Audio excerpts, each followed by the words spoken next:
Ce mardi 25 juillet a été une journée chargée pour Brigitte Macron.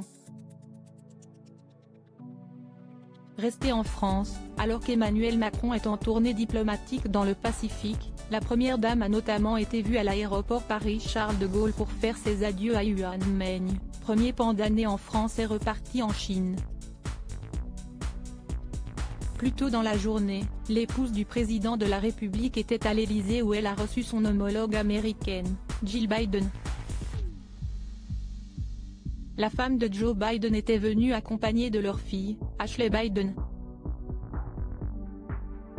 Toutes les trois ont été photographiées sur le perron du palais présidentiel. La First Lady et sa fille de 42 ans ont ensuite pris la direction du siège de l'UNESCO, dans le 7e arrondissement de Paris. Sur place, Jill et Ashley Biden ont assisté à la levée du drapeau des États-Unis, pour marquer le retour du pays au sein de l'agence onusienne. Elles retrouveront Brigitte Macron à leur côté ce mercredi 26 juillet, pour un déplacement dans la Manche, au cimetière américain de Saint-James, puis au Mont-Saint-Michel, rapportent nos confrères du HuffPost. Jill Biden perruque violette sur la tête et elle dans le dos, la First Lady méconnaissable fait sensation pour Halloween. Qui est Ashley Biden? Depuis l'arrivée de ses parents à la Maison Blanche, Ashley Biden se tient à l'écart de la politique et de la lumière. Si elle a toujours soutenu son père dans ses engagements, la quadragénaire a su tisser sa toile professionnellement.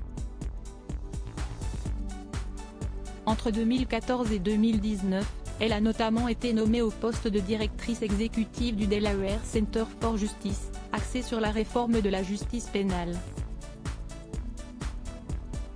Dans la foulée, Ashley Biden a fondé Livelywood, une entreprise qui conçoit et vend des vêtements de fabrication américaine, indique L'Orient le jour.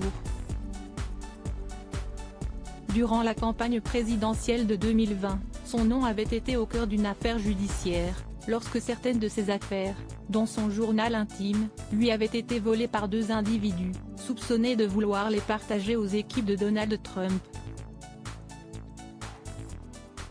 En 2009 également, un homme l'avait menacée de vendre une vidéo sur laquelle elle était filmée en train de consommer de la cocaïne.